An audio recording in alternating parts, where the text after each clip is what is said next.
এই আনসার সদস্যরা ঢাকা বিশ্ববিদ্যালয় শিক্ষার্থীদেরকে বেদমভাবে পিটাচ্ছে। এই আনসাররা ঢাকা বিশ্ববিদ্যালয় শিক্ষার্থীদেরকে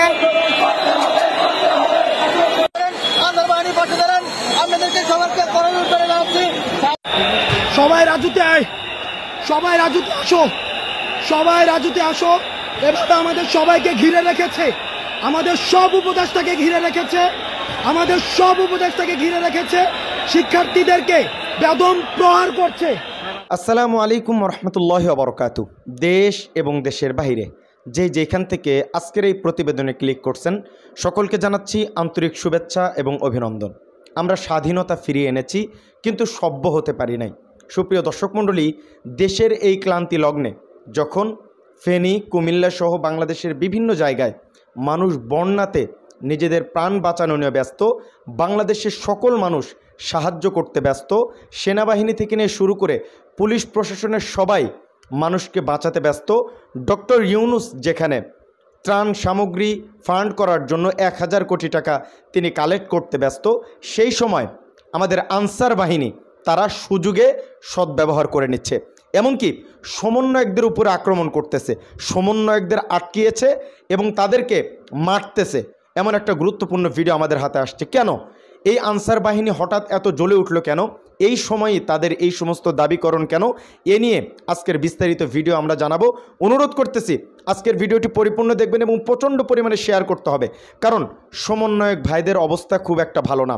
হাসনাত ভাই সেখান থেকে বারবার বলতেছে যে আমাদের উপরে আক্রমণ করা হচ্ছে এবং রাজু ভাস্কর্য এখন ঢাকা বিশ্ববিদ্যালয়ের যত শিক্ষার্থীরা আছে তারা সেখানে যাচ্ছে।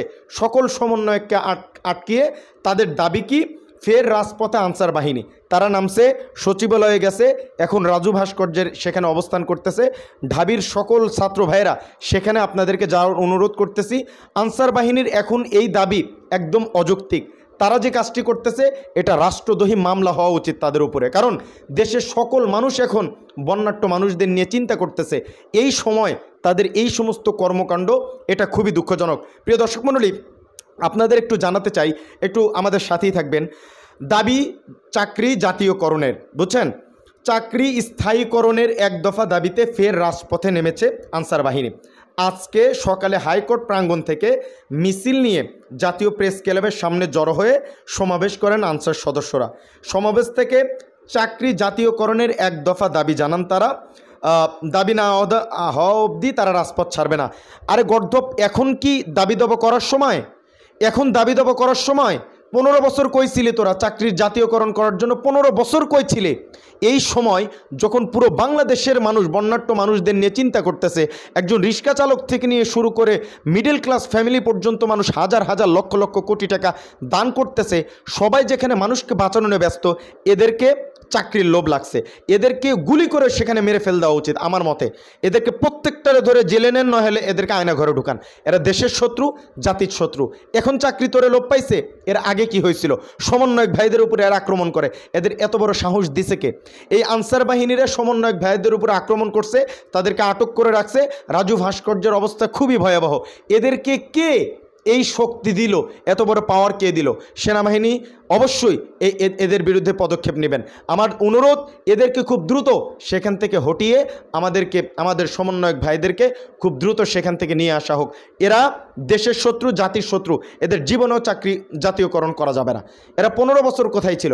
খুবই দুঃখ নিয়ে, ভরাক্লান্ত হৃদয় নিয়ে বলতে হচ্ছে, দেশের সকল মানুষ বন্যাট্য মানুষদের নিয়ে পড়তেছে। 1-1.5 বছর লাগতো মেট্রো রেল সারতে, সেই মেট্রো রেল আজকে চালু করছে। ডক্টর ইউনূস বলতেছে যে আমাকে যদি আপনারা না চান আমি চলে যাব, আপনাদের চাওয়াতে আসছি, আপনারা না চাইলে আমি থাকবো না। এই মানুষটা দেশের জন্য চুপ করে হেলিকপ্টারে বসে কিন্তু পানি দেখতেছে না।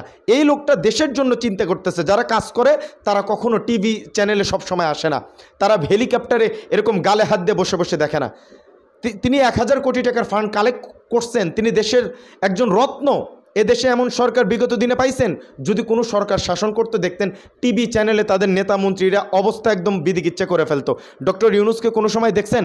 তো এই সমস্ত কাজ আনসার ভাই আপনারা যে করতেছেন, এই জিনিসটা আপনারা এই জিনিস থেকে বেরিয়ে আসেন, অবশ্যই বেরিয়ে আসেন। আপনাদের বিরুদ্ধে অ্যাকশন নেন, লিগ্যাল অ্যাকশন নেন। আপনারা রাজু ভাস্কর্যের সেখানে যান, যারা এই ভিডিওটি ঢাকার ওইখান থেকে দেখতেছেন, সেখানে সমন্বয়ক ভাইদের উপর আক্রমণ হইতেছে। আমাদের হাসনাত আবদুল্লাহ ভাই একটি ভিডিওর মাধ্যমে বলছে যে ভিডিওর কিঞ্চিত অংশ আমরা শুরুতে দেখাইছি। খুবই ক্রিটিক্যাল অবস্থা, আনসার বাহিনী খুব বেড়ে গেছে, এদেরকে দমিয়ে দিতে হবে, তাছাড়া সম্ভব না। দেশের খুব ক্রিটিক্যাল অবস্থা। এরা দেশটারে স্বাধীন করছে, আমরা ছাত্র ভাইরা করছে, সবাই মিলে করছে, কিন্তু এরা স্বাধীন থাকতে দেবে না, এরা জ্বলে পুড়ে উঠছে। আমি মনে করি এদের বিরুদ্ধে আইনি অ্যাকশন নেওয়া দরকার, প্রত্যেকটারে চাকরি ত্রুট করে এবং এদেরকে জেলে ভরা হোক। এরা দেশের এই ক্লান্তি লগ্নে যে বিঘ্ন ছড়াইছে, এটা দুঃখজনক। এর প্রতিবাদ জানাতে হবে এবং এর একটা বিচার হতে হবে। এইটা নিয়েই আওয়াজ উঠাতে হবে, আমাদের সকল জায়গা থেকে এটা নিয়ে আওয়াজ উঠাতে হবে। এখন দেখেন, আমরা বন্যারই চিন্তা করব নাকি আনসার বাহিনীর আওয়াজ তুলব বলেন? এখন বন্যার চিন্তা করব না আনসার বাহিনীকে চিন্তা করব? জাতীয়করণ করব, দেশের যেই সম্পদগুলো যে যে জায়গায় ঘাটতি হচ্ছে এইগুলো সংস্করণ করব, নাকি আনসার বাহিনীর চাকরি দেবো, অমুকের পেট খারাপ সেই ওষুধ দেব বলেন? এটা দুঃখজনক। আজকের ভিডিও পর্যন্তই, এই পর্যন্তই আপনাদেরকে বার্তা দেওয়ার ছিল। আশা করছি আপনারা বার্তাটা পেয়েছেন।